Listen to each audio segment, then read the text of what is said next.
오늘은 캐나다를 비교적 싼 가격으로 오는 방법을 이야기해 볼 건데요. 이 방법은 캐나다 워홀을 오시는 분들이나 장기 여행을 오시는 분들에게 적합한 방법이에요. 단기 여행을 생각하시는 분들에겐 추천드리지 않습니다. 저도 급하게 워홀을 준비하면서 찾아낸 방법이거든요. 이 방법의 장점은 출국을 얼마 앞두지 않은 시점에서도 거의 최저가에 가까운 가격으로 캐나다에 오시다는 점입니다.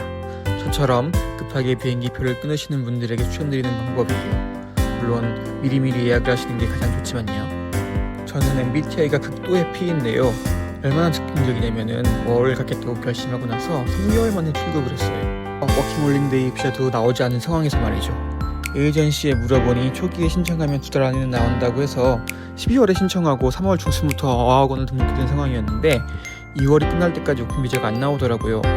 물론 어느 정도 계획을 세워놓긴 했었죠. 대충 며칠에서 며칠 사이에 출국하면 되겠다 하고요. 그래도 혹시 몰라서 비행기표를 끊지 않고 최대한 기다리고 있었어요. 워킹 비자가 안 나올 수도 있잖아요. 그래서 끝까지 기다리다가 결국 문제는 비행기표를 끊지 않으면 안 되는 상황이 온 거죠. 끝까지 비자가 나오지 않아서 어학원을 뒤로 연기하고 비자가 나오면 안전행기 갈까 고민하다가 그냥 에라 모르겠다, 어학원에서 수업 듣다 보면 비자가 나오겠지 라는 생각으로 비행기표를 결제했습니다. 안 나오면은 그냥 캐나다 여행이나 하고자 라는 마음으로요. 제가 비행기표를 결제한 시점이 어학원 수업이 2주 정도 남은 상황이었어요. 10일 정도 후에 출국 티켓을 끄는 거죠.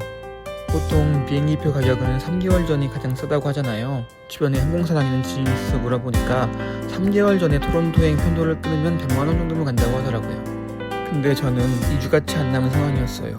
가격이 정말 엄청났죠. 토론토 편도 기준으로 대한항공 직항이 180만원 정도, 아시아나가 150만원 정도 했던 것 같아요. 그런데 저는 곧 가난한 외국인 노동자가 될 운명이잖아요.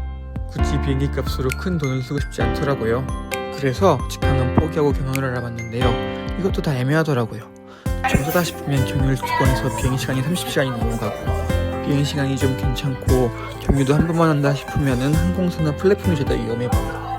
그래서 이런저런 방법을 고민하다가 찾아낸 방법입니다. 제가 찾아낸 방법은 국내 항공사인 에어 프레미어를 이용해서 미국으로 넘어간 뒤에 미국이나 캐나다의 저가 항공사를 이용해서 미국에서 캐나다로 넘어가는 방법이에요. 제가 생각했을 때 이 방법의 가장 큰 장점은 미국 치료 시간을 내 마음대로 결정할 수 있다는 점입니다. 저는 에어 프레미어로 LA로 넘어간 뒤에 델카 항공을 이용해서 토론토로 넘어왔는데요. 이 과정에서 LA 여행을 이틀 정도 즐긴 뒤 토론토로 넘어왔습니다. 이 방법으로 토론토까지 편도 비행기 값만 80만원 조금 넘게 들었던 것 같습니다.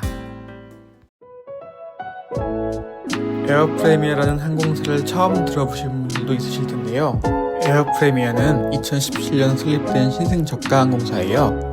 준수한 서비스를 유지하면서도 이용자의 효용이 낮은 서비스를 선택적으로 감축해서 상대적으로 낮은 운임을 제공하는 HSC 전략을 사용하고 있다고 합니다.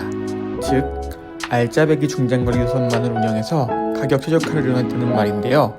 덕분에 에어 프레미어의 좌석 넓이는 대한항공이나 아시아나와 비슷해요. 가격은 훨씬 싼데 말이죠. 저는 5년 전쯤 가족들과 호주를 다녀오면서 아시아나를 이용했었는데 이번에 사용한 에어 프레미어가 아시아나보다 더 좌석이 넓다고 느꼈어요.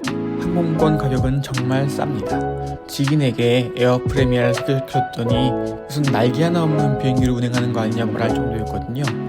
저도 그 말을 듣고 문득 비행기가 싼 건가 궁금해서 알아보니까 보잉의 중장거리 주력기인 787 드림라이너를 운영하고 있었습니다. 대한항공과 같은 위치였어요. 성수기가 아니라면은 이코노미 기준으로 미국까지 왕복 비용이 100만원도 들지 않아요. 편도는 50만원도 하지 않고요. 항공권이 급하게 필요하신 경우에는 좋은 대안이라고 생각이 됩니다. 에어 프레미어로 미국까지 오신 후에 스카이스캐너 등 플랫폼을 검색해서 직접 미국에서 캐나다로 가는 비행기표를 예약하면 되는데요. 많은 워홀러 분들이 가시는 토론토나 밴쿠버 기준으로 검색해 볼게요.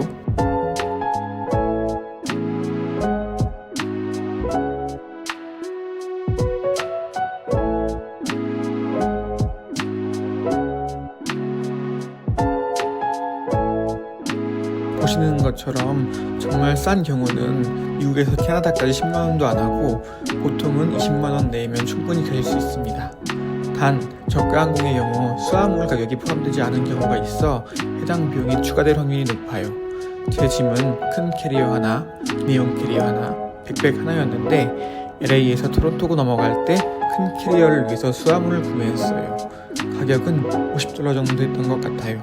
비교적 단거리 노선이니만큼 교류도 없고 저가 항공을 이용하시더라도 악명 높은 수화물 분실 우려는 없을 것 같아요.